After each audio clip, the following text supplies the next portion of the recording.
GamingBolt presents 15 most frustrating escort missions in video games. Escort missions in games are almost always terrible. Nobody wants to babysit a terrible AI-driven partner who constantly runs into danger and whines about everything. But some escort missions are unspeakable in their awfulness, like these, for example. EMMERICH, Metal Gear Solid 2.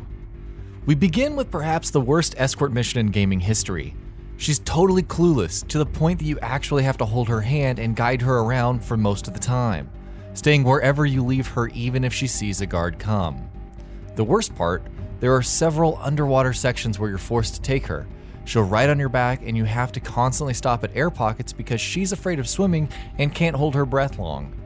This whole section brings the game to a crippling halt and is one of the reasons why Metal Gear Solid 2 is considered divisive among fans of the series.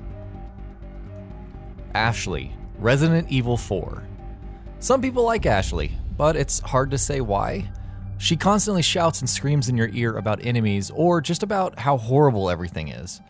She also ruins the horror of the game, as you're no longer alone in a hostile environment, and of course, if anything happens to her, it's game over. The Alchemist, SPYRO 2. You know what's a great idea?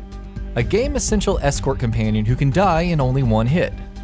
Wait, that's actually a terrible idea, so why would the developers of SPYRO 2 include it in a game? The Alchemist needs to be escorted across a level full of tough enemies, and he can die and force you to restart the mission after one hit. Worst of all, he doesn't walk in any set path or logic. He'll more or less randomly wander vaguely towards where you need to go on his own, and making this more difficult than it even needs to be. Natalia, GoldenEye 64.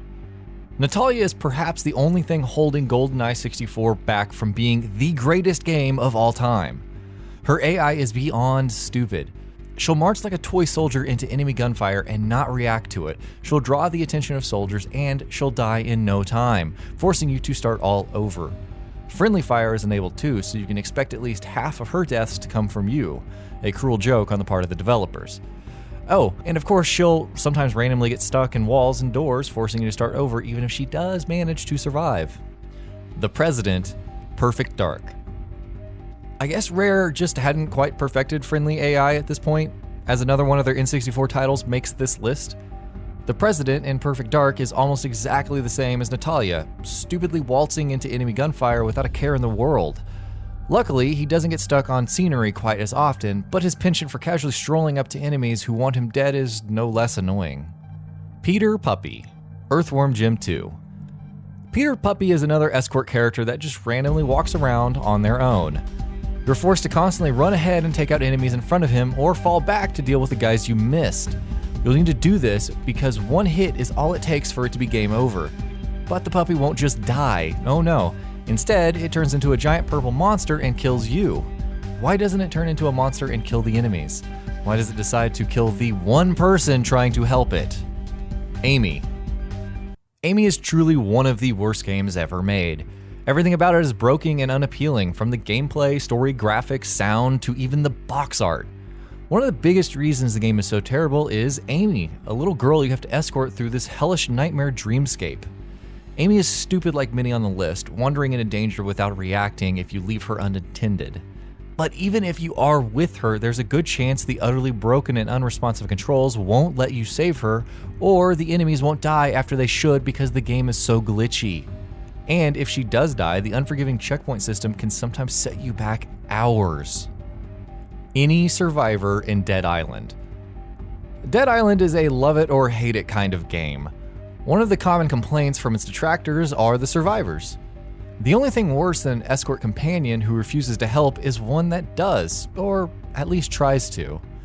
Dead Island is a game that focuses on melee weapons, and most of your companions will use them as well. That means they'll charge headlong into throngs of zombies and be killed or require assistance within seconds. Luckily, keeping these companions alive is usually optional, so it won't be game over if they die, but it's still annoying. Yorda, Eco. Now, this one is pretty subjective and will vary from player to player, but is a big reason why many people don't like Eco is because of Yorda, the companion you're saddled with for most of the game. She is beyond useless, always standing around and forcing you to grab her hand like Emma in Metal Gear Solid 2 for her to move. She'll get in the way when you're trying to fight or trying to solve a puzzle.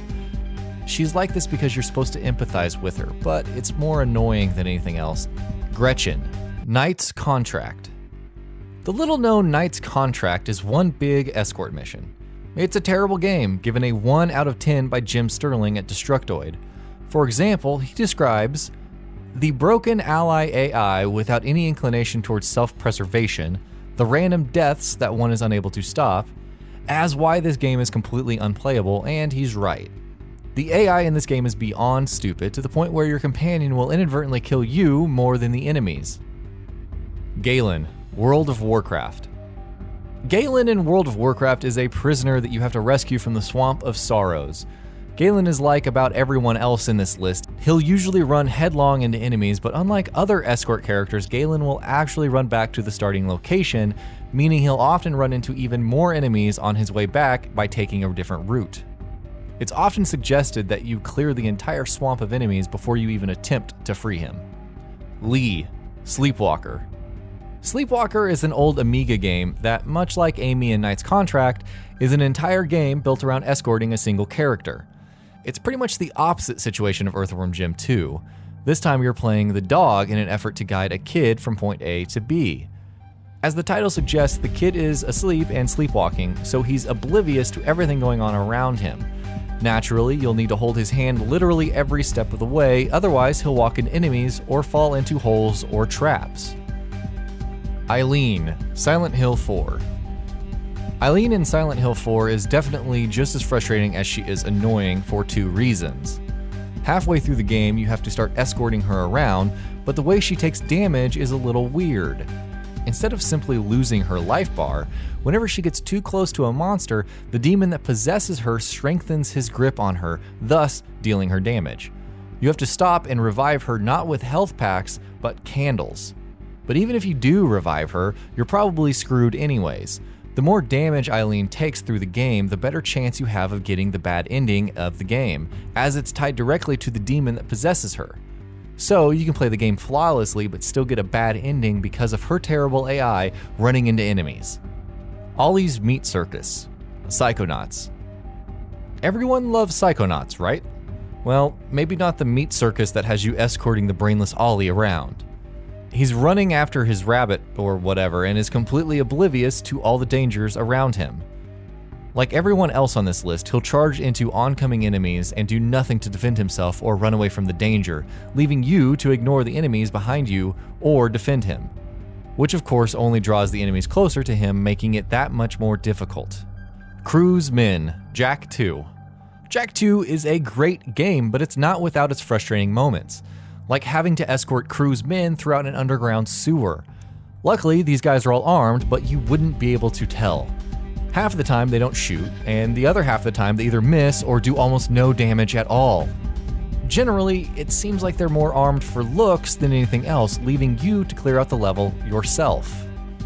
And that'll be about it for this one. If you guys like what we're doing at GamingBolt, please consider subscribing to our channel, and I'll see you guys on the next video.